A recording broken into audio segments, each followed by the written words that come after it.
Oke,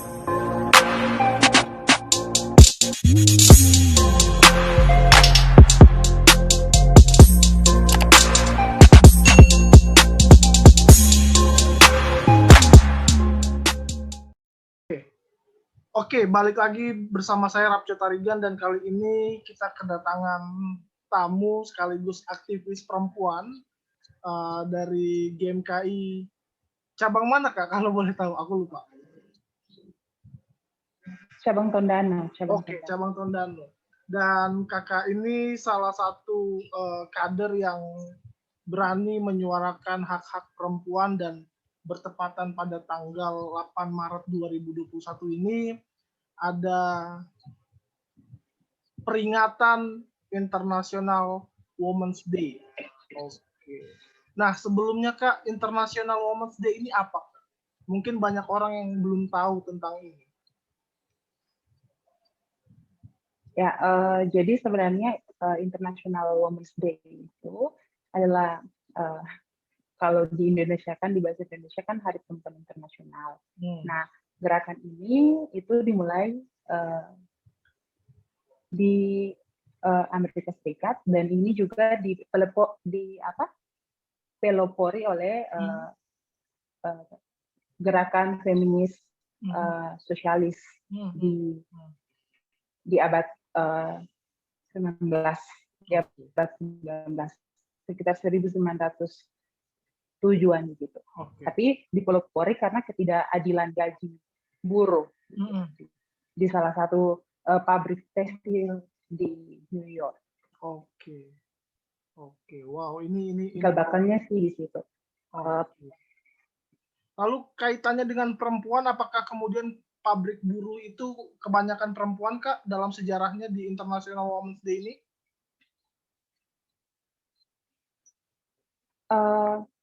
Kalau secara literaturnya memang nggak secara spesifik disebutkan bahwa perempuan lebih banyak, tetapi perbedaan gap antara gaji laki-laki dan gaji perempuan itulah yang membuat gerakan ini muncul.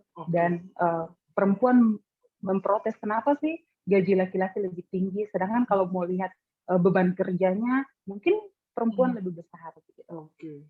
Atau kalaupun jika pun sama, kenapa gaji laki-laki lebih tinggi daripada gaji perempuan? Itulah yang menyebabkan protes itu dilakukan oleh perempuan. Oke, wow, ini menarik. Lalu kemudian Kak Asterlita ini mengambil jalur untuk menjadi aktivis perempuan. Apa yang mendasari itu Kak?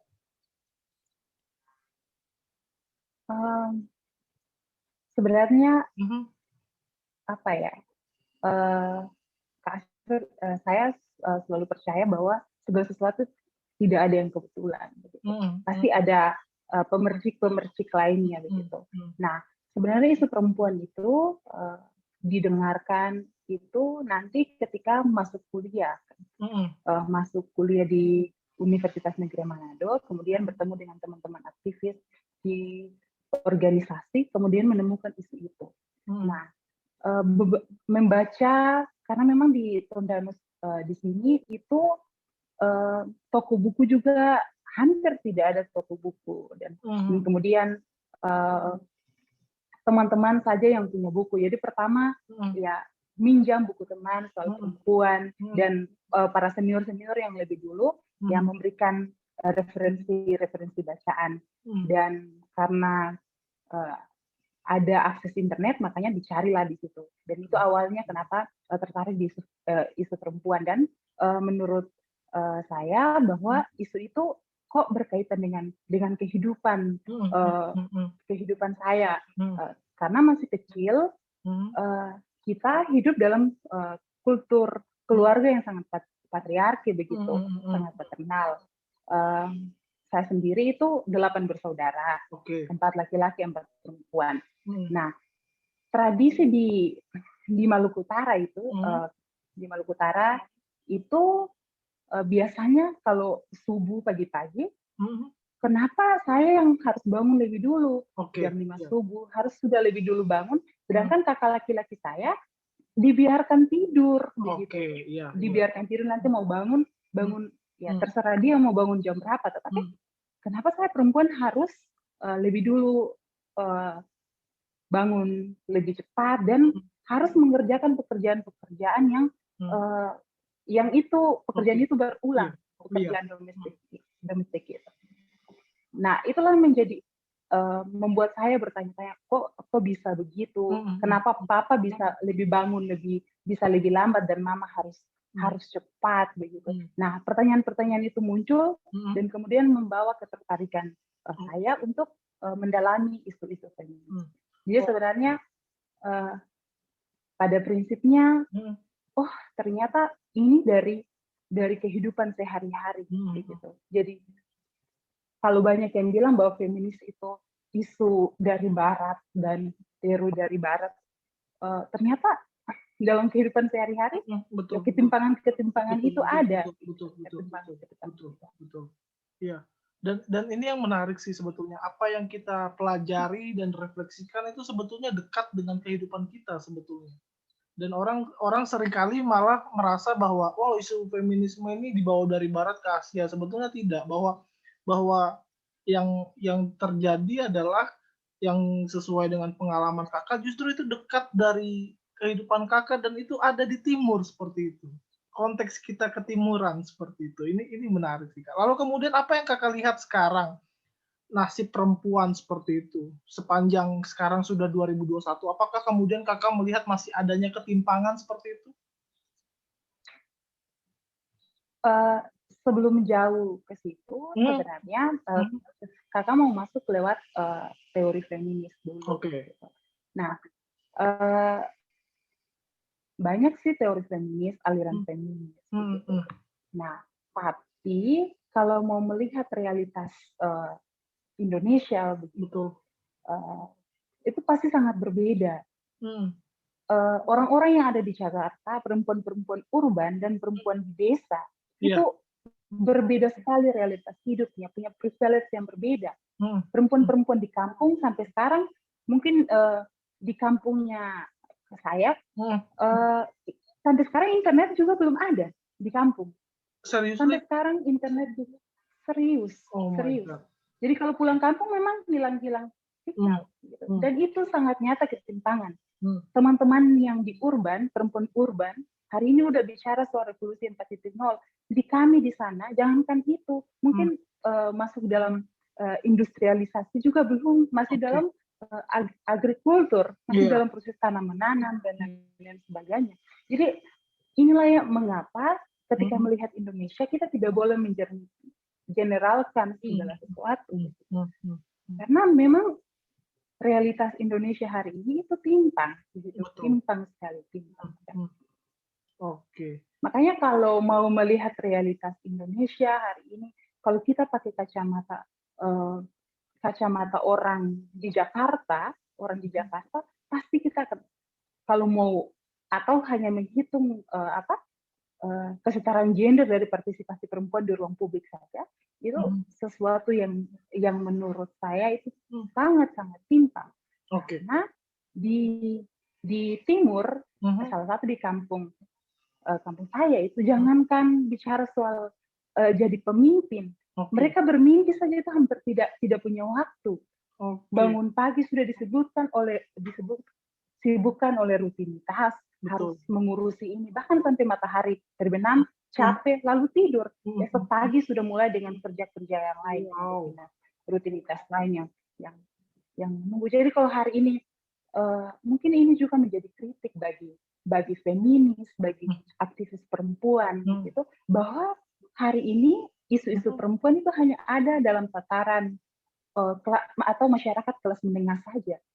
Orang-orang yang punya privilege saja yang tahu isu-isu perempuan. Sedangkan kalau kami di kampung, kalau kami tidak keluar kuliah di kota, maka isu itu tidak akan pernah ada. Dan mungkin sampai sekarang, kalau saya tidak kuliah di sini, tidak akan pernah tahu bahwa sebenarnya bahwa antara laki-laki dan perempuan itu punya hak yang sama loh, punya hak yang sama di ruang publik dan bisa mengakses apapun. Wow, Kak, ini menarik banget, Kak. Tapi apakah sampai sekarang di kampung kakak masih punya pemahaman atau konsep bahwa perempuan itu harus di dapur, harus di sumur, dan satu lagi saya lupa harus di mana gitu. Tapi pemahaman itu masih ada di kampung kakak? Iya, masih Wow. sangat, masih sangat, bahkan kalau, Kak sendiri, Mhm, walaupun di sini udah membaca berbagai macam buku, bertemu dengan berbagai macam, diskusi mhm, dan mhm. aktivis perempuan, ketika pulang, ya mau tidak mau harus mengikuti itu. Oke. Pertama, agar tidak dianggap aneh, Heeh, bahwa, "Wah, udah pulang dari sana, udah menjadi." Itu, jangan sampai apa yang kita dapatkan, kita menjadi orang asing, menjadi alien di mhm, kampung kan, mhm, gitu. mhm. Udah menolak segala sesuatu, pasti kan, secara kultur, eee, pasti ada kontrak, Mhm, pasti bertanya-tanya, di mhm. kampung kan gitu. Tapi, eee, bagi Kak ketika mau masuk di situ strateginya bukan seperti itu, kita tidak harus secara radikal, secara ini Iya. untuk merubah kan, Mhm, harus punya strategi, harus punya ini. Dan mhm, sampai sekarang masih anak-anak perempuan, mhm, usia 6 tahun, itu sudah mhm, diajarkan bagaimana menyapu halaman, bagaimana mencuci piring, bagaimana menanak mhm, nasi, mhm. dan di sana kan belum ada, Bukan. beberapa rumah saja yang punya kompor Mhm. kompor, tapi masih pakai minyak tanah, selain itu Oke. masih pakai kayu bakar dan, Mhm, mhm, mhm, masih diajarkan mhm, untuk melakukan, kerja-kerja itu. Karena, eee, apa ya, mhm. kepercayaan di sana bahwa, eee, kita semua perempuan itu dipersiapkan untuk jadi istri yang baik, istri dalam tanda kutip, Oke. baik dalam tanda kutip itu, Mhm, mhm. standar-standar di sana. Oke, wow. Kak, kalau Kakak tidak sharing seperti ini mungkin aku tidak memahami konteks yang dialami di desa seperti itu. Lalu bagaimana kemudian Kakak mengedukasi mulai dari keluarga soal tentang kesetaraan gender ini, Kak? Gimana? Tadi putus suaranya Ba nggak ba kedengar. bagaimana kemudian Kakak mengedukasi mulai dari keluarga tentang, eee, kajian ini ataupun tentang isu tentang feminisme, kesetaraan gender seperti itu? Ya, kalau strateginya tentu tidak langsung serta-merta dengan frontal mengatakan Mhm, bahwa ini salah dan itu salah, karena kalau ditarik dari sejarahnya mungkin kakek, nenek, dan leluhur telah mempraktekkan mhm, tradisi ini itu turun-temurun mhm, gitu, mhm, mhm, dan sudah sangat lama dan mhm, bahkan itu sudah menjadi darah daging, sudah menjadi identitas mhm, dari orang-orang yang ada di sana begitu. mhm. Jadi kalau dengan frontal, dengan, so gayanya kita, pasti tidak akan pernah bisa diterima dan bisa saja Oke, kita dibenci oke, begitu. Bisa oke. saja kita dibenci karena Mhm, mhm, dianggap ya yang tadi, mhm. kita bisa menjadi alien di sana, Betul, menjadi orang betul, betul. asing di sana gitu. Mhm, Jadi harus punya strategi-strategi. Yang pertama bahwa, tesis pertama orang-orang di kampung, perempuan itu walaupun sekolah setinggi-tinggi apapun, mhm, tetap iya, kembali akan menjadi seorang istri. Nah, mhm, yang harus dibuktikan adalah bagaimana saya mengembangkan kapasitas diri, gitu, mengembangkan kapasitas diri dan memberikan, eee, apa ya, gambaran lain, mhm, mhm, dari sosok perempuan.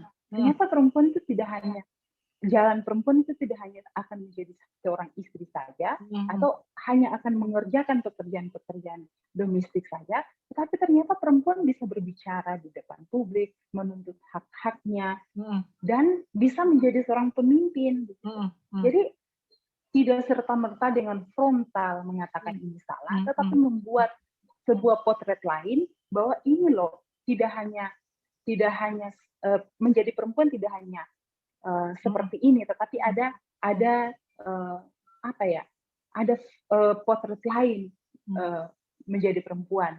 Oke, Artinya ketika menjadi perempuan pemimpin atau menjadi perempuan baik, mhm, identitasnya sebagai perempuan itu mhm. tidak akan hilang. Gitu. Oke, Bukan berarti kalau kalau udah mau bicara soal politik atau bicara soal apapun menuntut haknya, dia apa ya keperempuanannya itu akan hilang.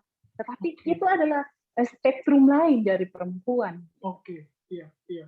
Oke. Wow, ini menarik banget, Kak, diskusi soal ini. Lalu kemudian tantangan tantangan Kakak kemudian ketika belajar untuk isu feminisme di kampus, ada nggak sih, apa maksudnya, cibiran-cibiran dari teman kampus ataupun dari sekeliling seperti itu, menjadi aktivis perempuan? Tentunya ketika memulai pertama kali di Tondano, isu-isu perempuan itu masih sangat tabu, masih sangat ya hanya orang-orang tertentu saja yang bisa mengakses informasi itu. Nah, pertama kali karena ketika dalam satu kelompok mungkin Kak atau saya hanya menjadi perempuan yang sendiri di situ di antara banyak orang. Kemudian kalau sering diskusi pulang malam dan lain-lain, itu teman-teman kos kadang-kadang berpikir bahwa kalau perempuan pulang malam terus-menerus pasti dalam tanda kutip ada apa, pasti bertanya-tanya bertanya-tanya kenapa pulang malam atau kenapa setiap malam keluar terus-menerus gitu. Atau kenapa teman-teman laki-laki bisa datang terus-menerus di kosan gitu. Kan kami sering buat diskusi dan tempatnya berpindah-pindah dari kosan ke kosan gitu. Makanya stigma-stigma itu sih yang muncul. Ada juga sih yang bahkan sesama perempuan juga ketika ada dalam forum dan saya mulai berdiri dan berbicara, banyak perempuan yang sesama perempuan juga mengatakan bahwa pintar, cari perhatian, mau apa sih, mau cari perhatian sama laki-laki begitu. Ya stigma-stigma itu yang sering saya dapatkan. Dan sebenarnya itu tidak terlalu dipikirkan karena ya sudah pasti bahwa pasti akan ada yang kontrak. Tapi dalam proses mencari dan mendalami feminisme itu yang sampai sekarang itu masih dalam proses pembelajaran. Karena bagi saya isu feminis itu punya fungsi 3 sebenarnya. Ketika bicara soal feminisme, bicara soal perempuan, itu ada 3 menurut saya. Yang pertama, feminisme itu sebagai sebuah gerakan sosial. Makanya kenapa hari ini ada International Women's Day, karena itu cikal bakalnya karena gerakan sosial. Gitu. Kemudian yang kedua sebagai analisis sosial. Jadi ini digunakan sebagai pisau analisis untuk membedah kehidupan atau kultur atau struktur tatanan masyarakat gitu. Nah itulah kenapa pertama kali saya mengatakan bahwa ada sesuatu yang aneh dalam kehidupan keluarga kami begitu. Kenapa saya yang harus lebih bangun lebih cepat, kakak saya laki-laki harus ya terserah mau bangun jam berapa terserah dia. Nah yang ketiga sebagai ilmu pengetahuan. Jadi feminisme itu sebenarnya berkembang juga di kampus kan. Betul. Jadi makanya diperdebatkan di kampus dalam tataran akademisi. Gitu. Jadi sebenarnya feminisme itu luas. Kalau kita hanya menjadikan feminisme sebagai ideologi, pasti kita akan ternyata di dalam feminisme juga banyak sekali aliran. Ada yang sebagai Marxis, sosialis radikal, ekofeminis, dan kadang-kadang sesama aliran itu saling masih punya perdebatan yang belum selesai tentang akar penindasan perempuan. Jadi kalau kita hanya menjadikan feminisme sebagai sebuah ideologi dan bukan sebagai alat analisis sosial bahkan sebagai ilmu pengetahuan, maka otomatis kita akan tertutup dan akan bisa saja sesama feminis saling bentrok, saling hadang-hadang. Jadi memang kesusahannya itu karena di Tondano sendiri berbagai organisasi dan mereka menjadikan itu sebagai ideologi. Jadi kadang-kadang kayak teman-teman perempuan sudah menjauh diri karena berpikir bahwa langsung menjustifikasi bahwa seolah-olah saya ini perempuan agak radikal begitu. Ada yang sosialis, yang Marxis menyalahkan yang radikal. Begitu ya ada dalam tataran-tataran itu saja. Makanya awal-awalnya sih sebenarnya bergelut dengan isu-isu itu. Oke, ini menarik Kak. Tadi sebelum kita podcast, aku juga podcast sama Kanovia seperti itu. Aku lalu kemudian menawarkan sebuah tesis bahwa sebetulnya dalam masyarakat ataupun dalam realitas banyak perempuan yang tidak mendukung perempuan juga, sehingga terjadi terjadi juga tuh konflik internal juga. Gimana pandangan kakak soal ini? Dan Kak Novia mengakui hal itu juga seperti itu. Ya, sebenarnya kita dari kultur, dari ketika lahir dan diidentifikasikan sebagai perempuan, sebenarnya pada saat itu perempuan itu diciptakan untuk saling bersaing satu sama lain. Jadi saling bersaing satu sama lain, merasa insecure, merasa tidak nyaman apabila ada perempuan lain yang lebih dominan atau lebih lebih menonjol dari dirinya. Betul. Makanya karena perempuan yang bisa perempuan lakukan begini ya, dari awalnya kan laki-laki dan perempuan itu dididik dengan dua pola asuh yang sangat berbeda. Laki-laki biasanya dipaksa, dididik untuk harus berpikir secara rasional dan lain-lain sebagainya, dan perempuan acap kali ketika ada persoalan dan lain sebagainya, dia bisanya gibah atau mencari kesalahan perempuan lain gitu. Kalau laki-laki ketika diperhadapkan dengan masalah-masalah ini, ya santai saja, tidak akan berbeda penyelesaian atau manajemen konfliknya dibandingkan dengan perempuan. Nah, itulah yang menyebabkan ketika perempuan lain lebih menonjol, dia merasa bahwa oh itu saingan saya. Dan memang kultur patriarki membuat perempuan sesama perempuan itu merasa sebagai lawan, sebagai lawan, bahwa saya harus lebih cantik supaya bisa dilihat oleh laki-laki begitu. Makanya tidak heran ketika perempuan akan mencari validasi menurut saya, karena memang kita kehilangan kuasa untuk percaya diri, untuk percaya bahwa ya kau akan tetap menjadi manusia apapun itu, begitu. Jadi kadang-kadang perempuan ya karena merasa tidak nyaman saja, tidak aman, bahwa posisinya bisa saja direnggut oleh perempuan lain. Mungkin begitu. Makanya perempuan. Lalu bicara soal tadi kakak menyinggung insekuritas di dalam diri perempuan seperti itu. Apakah kakak dalam hal ini sebagai perempuan sudah tuntas dengan hal itu, Kak? Sudah berdamai dengan hal itu? Pertanyaan yang luar biasa. Tapi jujur,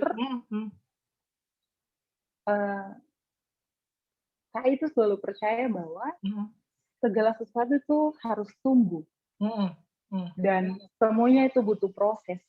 Kalau dilahirkan dalam keluarga hampir berapa puluh tahun, dalam kultur keluarga seperti itu, lalu alih-alih ke sini dengan belajar baca beberapa buku, lalu merasa bahwa kita akan secure, akan merasa aman, itu kan nonsen begitu, tidak masuk akal ketika begitu. Pasti secara logis tidak akan masuk akal. Tetapi satu hal yang selalu dipegang adalah bahwa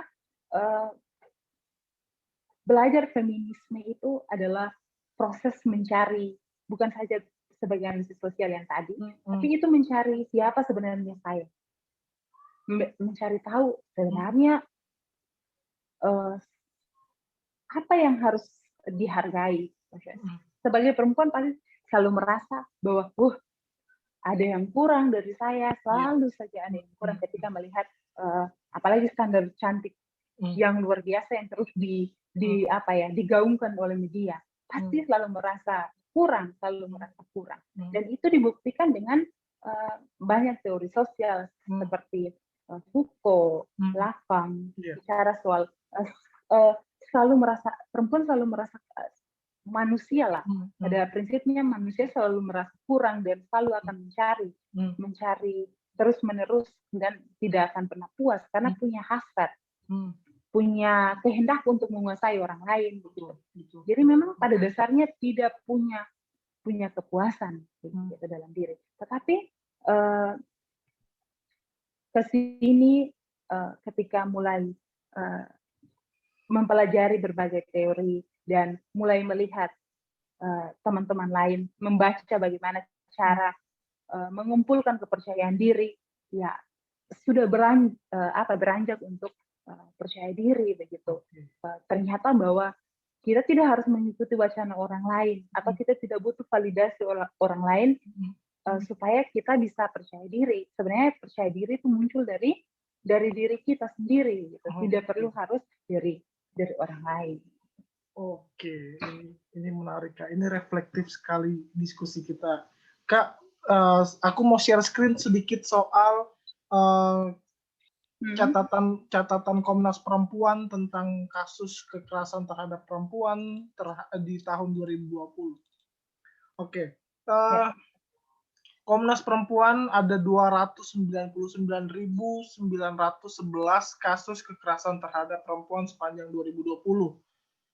Ini dia mencatat kasus kekerasan terhadap perempuan sepanjang 2020. Angka tersebut menurun signifikan dibanding laporan tahun lalu, artinya tahun 2019 seperti itu.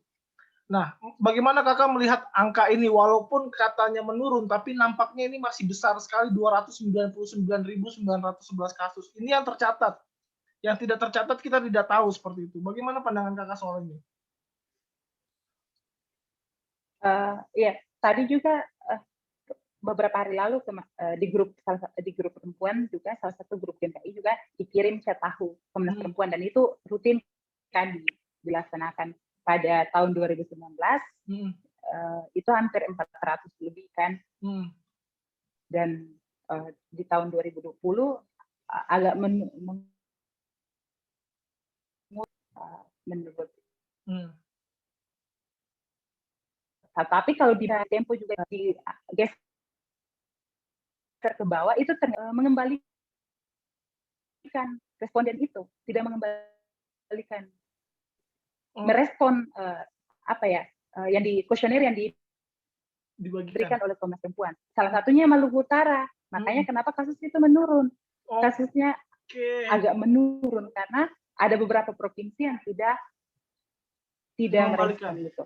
Nah, kalaupun hari ini kita masuk, tidak dikembalikan. Beberapa provinsi kalau dibaca terus-menerus, ada 3 provinsi, salah satu Maluku Utara di provinsinya Kakak. Di provinsinya Kakak begitu. Nah, sebenarnya catatan Komnas Perempuan itu hanya bagi Kakak itu hanya segumpal hanya sedikit begitu. Hanya sedikit dari seluruh kasus yang terjadi di Indonesia begitu. Nah, kenapa demikian? Perempuan itu masih takut untuk melaporkan begitu. Dan bagi Kak, satu pun saja kasus kekerasan terhadap perempuan itu menjadi masalah. Seharusnya menjadi masalah, apalagi 299 sekian. Kalau kita hanya berfokus pada anggap dikatakan bahwa menurun dan sebagainya, padahal satu orang saja mendapatkan tekanan dan kekerasan, itu hak kemerdekaan orang lain, hak direnggut, itu menjadi masalah, dan seterusnya orang yang punya kemanusiaan harus tersinggung. Apalagi 299 sekian kasus seperti itu, 299.000 ya. Seterusnya rasa kemanusiaan kita harus tetap tercoreng. Dan kalau dibaca laporan Komnas Perempuan beberapa tahun lalu, banyak juga di hutan Papua yang tidak pernah melaporkan kasus ini karena lembaga layanan kita, rumah aman kita di setiap provinsi itu sangat kurang. Bagaimana mereka mau melaporkan? Makanya itu hanya fenomena gunung es saja. Sebetulnya masih banyak. Sebenarnya tidak. Makanya selama masih ada kasus, bahkan satu pun dilaporkan oleh Komnas Perempuan, kita juga harus mencari tahu gitu. Dan sebenarnya sebagai manusia kita harus merasa tersinggung karena kemanusiaan dilacuri kan, hak orang lain, hak hidup orang lain dirampas. Kak, kita sempat berdebat soal penanganan korban kekerasan seksual seperti itu. sebetulnya bagaimana cara kita mengadvokasi korban kekerasan seksual seperti itu, yang sesuai koridor seperti itu. Karena aku orang teologi tapi tidak terlalu mendalami tentang feminisme dan cara advokasinya seperti itu. Sebenarnya pada prinsipnya kita akan berpihak terhadap korban. Jadi kita harus tanya kepada korban, begitu. Kita memberikan advokasi. Yang pertama, kita harus menjadi tempat perlindungan bagi dia pertama kali. Karena kalau terjadi kekerasan, otomatis kalau secara fisik, otomatis psikologisnya juga terpukul dan lain sebagainya. Jadi otomatis ya hal yang pertama yang harus kita lakukan, kita harus menjadi tempat yang aman, dia merasa aman dan dia merasa terlindungi. Banyak korban kekerasan itu beberapa menit awal atau sampai beberapa hari itu sampai tidak bisa ngomong, tidak bisa berbicara. Makanya dan mereka cenderung takut terhadap orang-orang yang ada di sekitarnya. Apakah saya bisa percaya atau tidak? Makanya selain menjadi tempat dan rumah aman atau tempat perlindungan bagi korban, kita juga harus bertanya terhadap korban ketika korban sudah mulai membaik psikologis dan kita harus bertanya apa mau korban. Gitu. Kita kasih kalau orang yang biasa mengadvokasi, otomatis dia akan memberitahukan ini ternyata di negara kita punya ini, instrumen hukumnya seperti ini. Bagaimana keinginan dari korban? Apakah kita bawa ke jalur hukum atau seperti apa?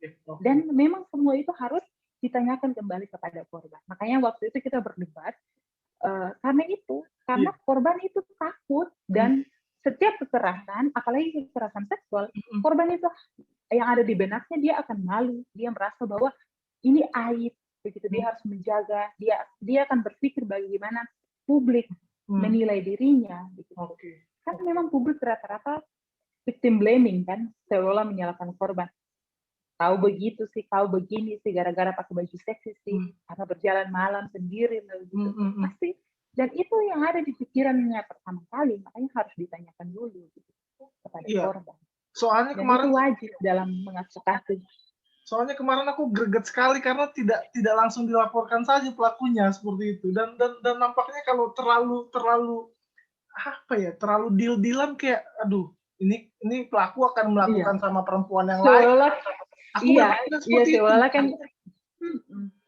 Seolah kan kita juga berkompromi dengan apa yang pelaku lakukan kan begitu kan, berpikir begitu.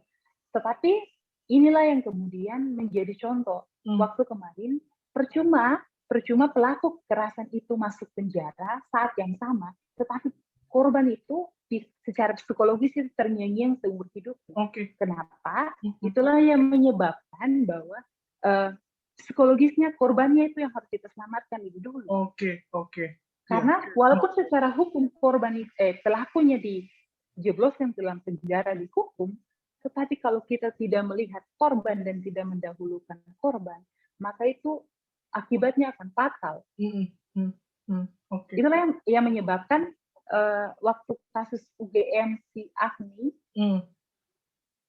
yang waktu yang KKN gitu, itulah pada akhirnya kan karena teman-teman dari waktu itu dari Kinasi ya kalau nggak salah yang langsung melapor kan, mereka mengakui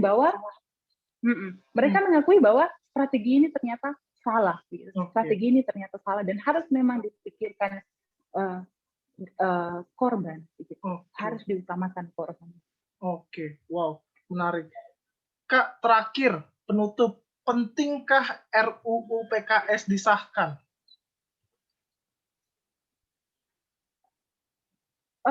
Kalau ditanya penting dan tidak penting, kalau kita lihat pakai data yang tadi, 200 ribu sekian kasus yang terjadi, dan itu berarti Indonesia darurat kekerasan terhadap perempuan.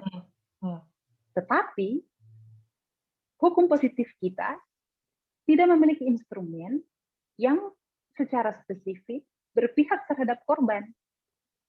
Kalau kita lihat RKUHP definisi tentang pemerkosaan itu lebih condong ada pemaksaan di dalamnya, ada penetrasi penis terhadap vagina.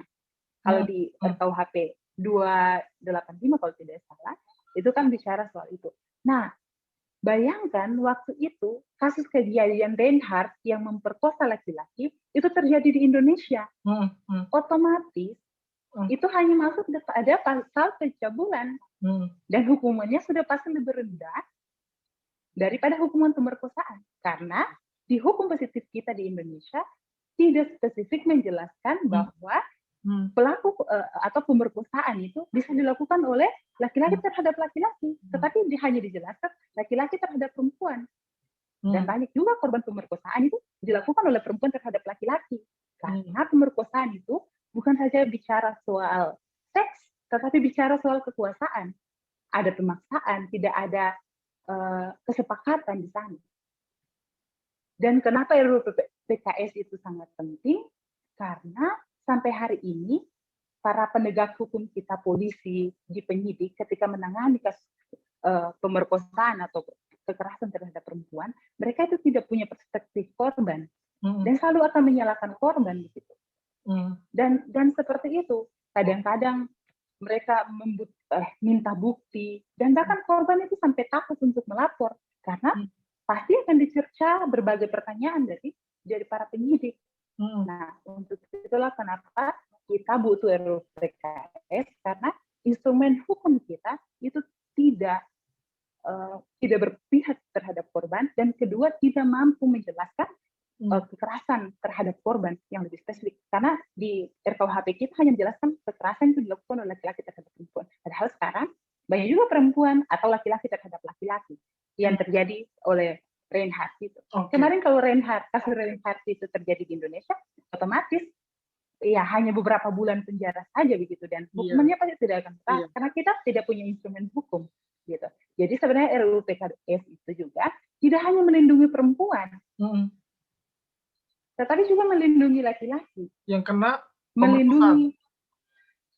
Iya, dia adalah korban. Jadi akan selalu melindungi korban. Pada prinsipnya RUU PKS itu akan melindungi korban. Wow, Kak Asterita, thank you banget. Kita udah ngobrol panjang lebar. Thank you. Aku stop recording dulu.